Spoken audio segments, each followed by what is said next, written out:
Olá, queridos amigos, mais um momento de reflexão. E hoje nós trazemos o livro Pão Nosso, autoria espiritual de Emmanuel, psicografia de Francisco Cândido Xavier, para a nossa reflexão no capítulo 169, cujo título é Olhos. Mas antes que nós comecemos, levemos os nossos pensamentos a Deus, nosso Pai, Jesus, nosso Mestre, aos benfeitores espirituais que conduzem a casa do irmão Carmelo, agradecendo essa equipe de companheiros encarnados que dirigem a nossa casa de uma forma tranquila e serena. Que os nossos corações estejam agora unidos para o bom entendimento da lição a ser apresentada. Graças a Deus. Temos que começar com uma oração, né? Para pedir o auxílio dos benfeitores espirituais em todas as nossas atividades. Por falar em olhos, nós temos, num dos capítulos do Evangelho segundo o Espiritismo, uma lição, uma instrução do Espírito Cura Darnes, que fala àqueles que têm os olhos bem fechados, dos cegos, de uma maneira geral. E ele conta lá que uma moça foi trazida a ele para que ele curasse a cegueira dela. E ele diz que ele nada fazia, que ele tinha que ter a autorização de Deus para fazer. E era Deus quem fazia os milagres e não ele. Então, eu não sei se. E ele também não nos disse se a menina foi curada ou não. Eu acredito que não, porque ele fala que é para a gente prestar atenção nessas questões. E num trecho lá ele fala assim: qual seria a causa dessa cegueira? Talvez fosse o momento de uma paradinha para cada um deles que refletisse. Talvez fosse que eles mesmos tivessem pedido essa prova por conta dos desatinos que tivessem feito anteriormente, ou causando mal às outras pessoas, ou fazendo com que elas perdessem a visão, trabalhando em minas profundas, longe da claridade. Então, ele fez uma série de conjecturas e que nós também podemos fazer. Mas vamos ver onde foi que Emmanuel se baseou para falar sobre os olhos. Ele vai se basear na segunda carta de Pedro, capítulo 2, versículo 14, que diz o seguinte: eles têm os olhos cheios de adultério. Por aí já dá para a gente ter uma ideia, né? De que é esses olhos cheios de adultério. É exatamente a maneira maliciosa como muitas vezes nós olhamos as coisas que nos são apresentadas. E aí eu fiquei pensando, será que o cura Darnes não tinha razão em dizer que aquela moça cega estava sendo protegida das coisas que ela não percebia pela visão, que pudessem pô-la a perder-se com como muitos de nós nos perdemos pelo nosso sentido da visão? Então, começa Emmanuel.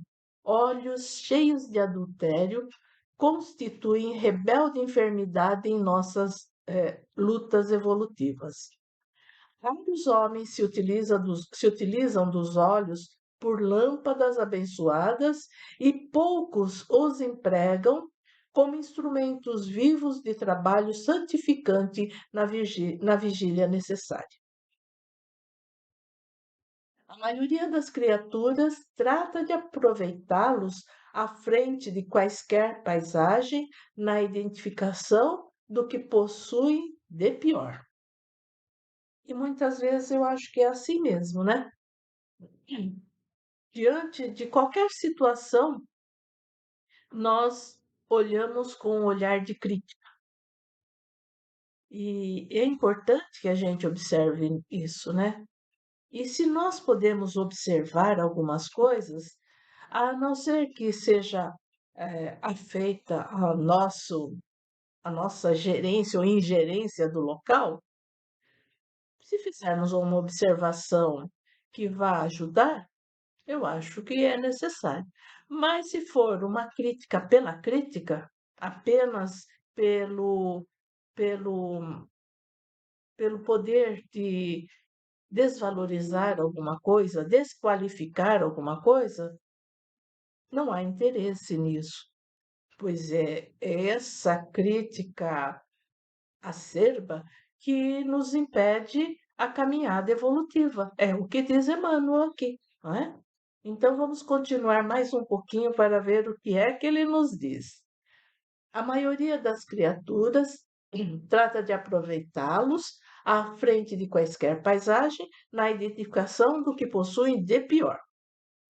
Homens comuns habitualmente pousam os olhos em determinada situação apenas para fixarem os ângulos mais apreciáveis aos interesses inferiores que lhes dizem respeito. Se atravessam um campo, não lhe anotam a função benemérita nos quadros da vida coletiva, e sim a possibilidade de lucros pessoais e imediatos que lhe possa oferecer. Se enxergam a irmã afetuosa de jornada humana, que segue não longe deles, premeditam quase sempre a organização de laços menos dignos. Se encontram companheiros nos lugares em que atendem a objetivos inferiores,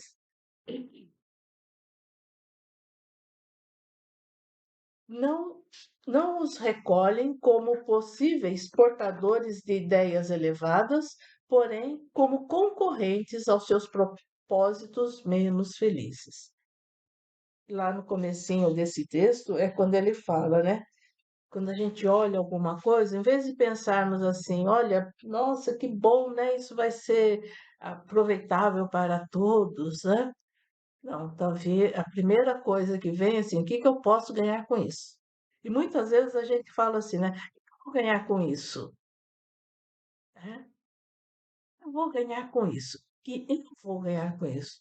Ou poderia a pergunta ser diferente. O que é que nós vamos com o que é que nós vamos nos beneficiar por isso, com isso, né? Às vezes a gente vê um terreno assim limpo num lugar bacana, né? E fala, dava para pôr ali uma, sei lá, uma loja, uma sorveteria, uma floricultura, visando e imaginando lucros pessoais. Mas talvez a gente pudesse falar assim, nossa, se puséssemos ali uns brinquedos para as crianças, uns aparelhos de exercício para os idosos, né? Ou um lugarzinho que aqueles aposentados pudessem ficar simplesmente jogando seus dominozinhos ali no final da tarde, ou um lugar para que a gente pudesse, quem chegasse ali, sentar, ler um livro, ouvir uma música, né? De uso coletivo. Mas não, a gente pensa logo, puxa, o que que eu poderia implantar ali e ganhar com isso? A visão individualista, querendo obter lucro em tudo. Depois ele fala de uma outra situação. Eh, Se enxergam a irmã afetuosa de jornada humana que lhe segue não longe deles, que segue não longe deles, premeditam quase sempre a organização de laços menos dignos. Isso é uma coisa que agora parece que nós estamos colocando uma atenção especial.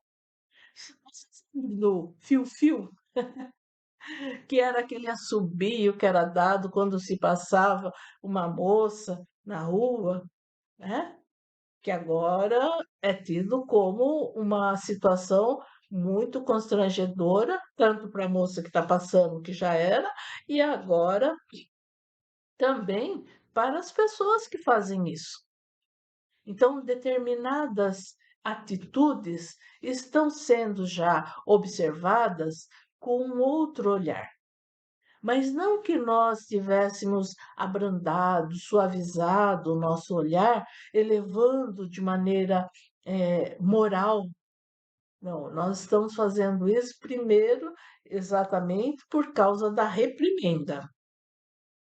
Tempo há de chegar em que isso vai se tornar também um hábito salutar de quando olharmos para uma pessoa, não lhe atribuirmos um valor material, mas observarmos mais além. O que é que essa pessoa tem de créditos morais, de beleza interior? Como é que ela se porta na vida?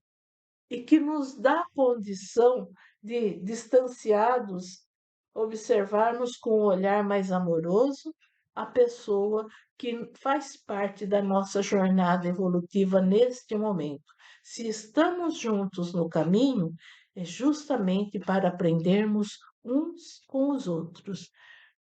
Não que exista alguém que esteja mais avançado, mais adiantado, isso não. Se todos nós estamos aqui no planeta Terra, é porque precisamos aprender uns com os outros. E devemos agradecer sempre a presença de benfeitores espirituais, tais como Emmanuel, André Luiz, daqueles companheiros como Chico, como Divaldo, como Irmã Dulce, como Ivone Pereira, que nos mostraram um caminhar. Não foi fácil a vida de nenhum deles, não é?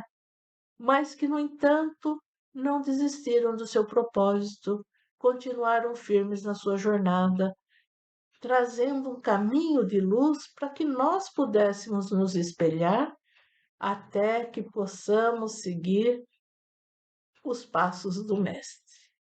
E aí, então, ele continua dizendo isso, né?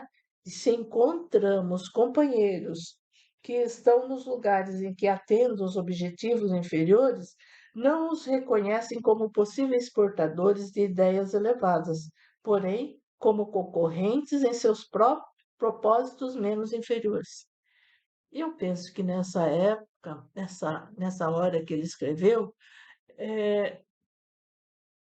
num processo de projeção mais adiante, porque esse livro foi escrito há muito tempo, Emmanuel manda um alerta para nós, que quando olhamos uma situação de um político ou de uma pessoa que esteja numa posição elevada, que talvez gostaríamos ou gostássemos de estar no mesmo lugar, nós, político, já deve ter roubado. Quando vai encaminhar para a política, já está planejando, premeditando roubar. Coloque-se no lugar do político. Você gostaria que essa ideia e essa mensagem fosse atribuída a você? Que você já desde, sem nem antes estar num cargo ou numa posição, já premeditava abusar daquela situação? Então temos que ter um olhar mais suave para os outros e lembrar que ainda nos evangelhos diz assim: há que se vir o escândalo, mas ai daquele por quem ele vier. E nisso eu incluo essas situações escabrosas que envolvem muitas pessoas de altos cargos, pessoas de uma visibilidade imensa, né? E se envolvem em escândalos e que nós aqui de fora, como se não tivéssemos telhados de vidros, vamos analisando, rotulando, quando, se tivéssemos um olhar mais suave, mais amorável, mais fraterno, estaríamos dizendo: Pai, tem piedade desse nosso irmão, porque ele está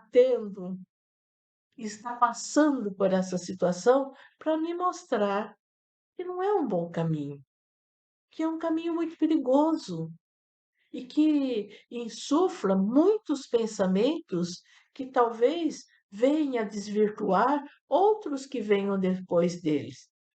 E damos graças a Deus que nós podemos observar, analisar e falar: esse caminho não me serve. Porque esse irmão que está sendo um espelho para nós vai depois responder pelos seus atos, pela sua inconsequência, pela sua irresponsabilidade. E que nós, sinceramente, não gostaríamos de ter. Muitos outros que não têm tanta visibilidade estão presos nas penitenciárias, outros nos manicômios, outros nas suas próprias mentes,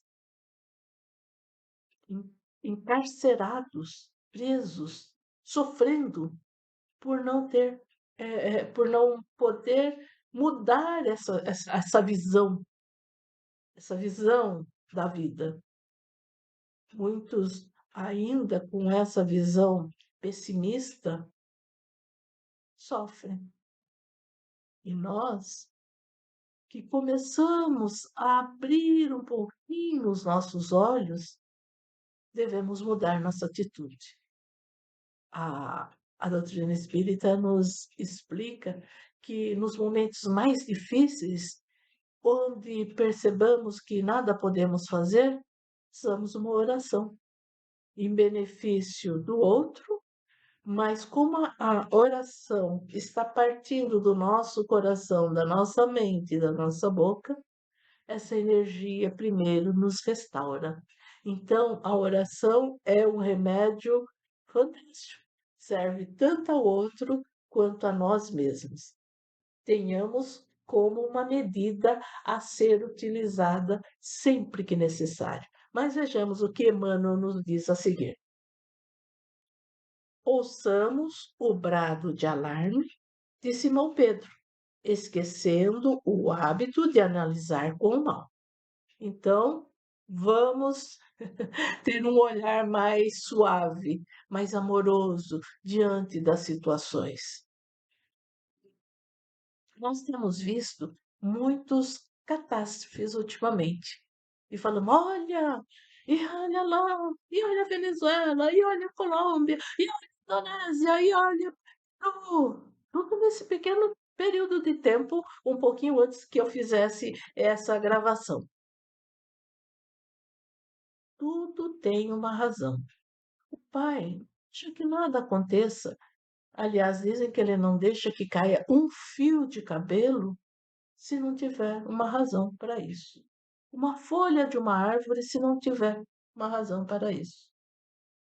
E quanto nós estamos aprendendo com essas catástrofes que são feitas pela própria natureza, né? São acidentes do clima, resultantes do clima.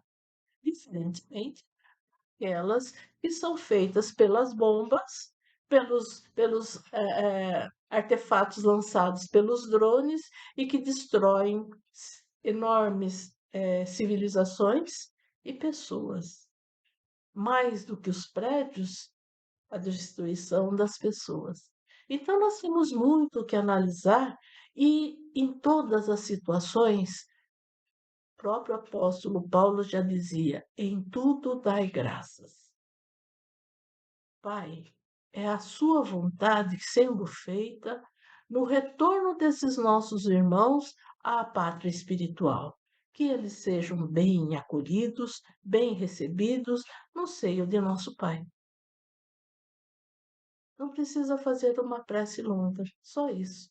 Que agradeçamos pela contribuição de vida de cada um deles, pelo tempo que aqui estiveram, sem lamentar, sem reclamar, sabe? É devolver ao Pai aquilo que lhe pertence. Mas nós precisamos fazer um exercício muito grande para entendermos essa situação, não é verdade? Então, olhos otimistas saberão extrair motivos sublimes de ensinamentos nas mais diversas situações do caminho em que prossegue. Então, agora é olhar o caminho e prestar bem atenção e agradecer. Pleno inverno e nós com um veranico. Ótimo, graças a Deus. Deus sabe por que é preciso isso. E nós temos que aprender com isso. Graças a Deus. Chove e nós temos que ir ao médico. Graças a Deus. Porque plantas que depois se tornarão alimentos precisam desta água para poder crescer e tornar-se o alimento necessário às nossas vidas. As represas precisam desta água para abastecer as populações que necessitam desta água. É preciso olhar os dois lados da moeda. Aquele que talvez prejudique só a nós, puxa vida, justo hoje que eu tenho um médico, eu tenho que sair debaixo dessa chuva, que senão eu não eu perco o horário, não tenho mais outro tão fácil. Graças a Deus. Graças a Deus que você tem um horário médico marcado, que muitos gostariam de ter e não tem, não é?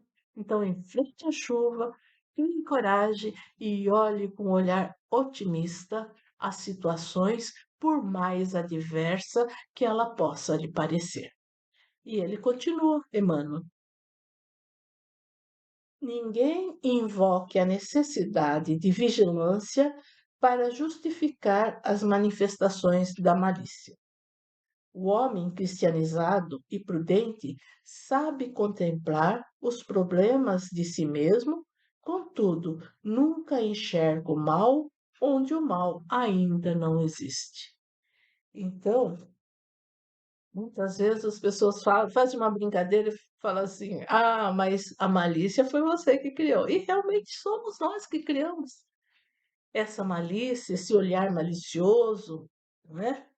E é preciso que nós saibamos diferenciar uma coisa de outra. O homem cristianizado vai buscar orientações elevadas diante de qualquer situação, diante de todas as situações. Porque muitas vezes esse nosso olhar, sem análise, sem uma preparação para olhar para o bem, cria situações terríveis. E voltando a falar do Cura Darnes, ele fala lá que muitas vezes a cegueira nos protege daquilo que nós não precisamos enfrentar, não precisamos ver. E eu lembro também que Paulo, antes de se tornar o apóstolo dos gentios, naquele momento, na entrada de Damasco, ele cai diante daquela luz e fica cego diante de tanta luz, que era Jesus que ali estava. E essa cegueira temporária foi o que ele precisou para se interiorizar, analisar profundamente lá dentro o que é que ele estava fazendo e sofrer uma transformação violenta de perseguidor dos cristãos a um cristão genuíno, responsável pela cristianização de tantos povos que não eram somente os judeus. A mudança interna é que nós precisamos fazer. Que os nossos olhos maliciosos não nos deixem perder a bendita oportunidade de prosseguirmos evoluindo espiritual e moralmente nesta jornada que estamos encetando no planeta Terra, nas orientações, né, sob as orientações do Mestre Jesus. E que bom que nós pudemos ter esta leitura, fazer essa leitura, e sob a orientação dos benfeitores que conduzem a casa do irmão Carmelo, estarmos em paz. Que o Mestre Jesus nos abençoe hoje e sempre, e que as nossas vibrações sejam sempre referentes a uma luz de saúde que envolva o nosso planeta e dessa forma envolva todos os habitantes da Terra, principalmente os governantes, para que sejam verdadeiros auxiliares do Mestre Jesus e que nós possamos ser seguidores fiéis da doutrina deixada por esse nosso querido e amado Mestre. Que a paz do Mestre Jesus se faça em nossas vidas, hoje e sempre. Graças a Deus.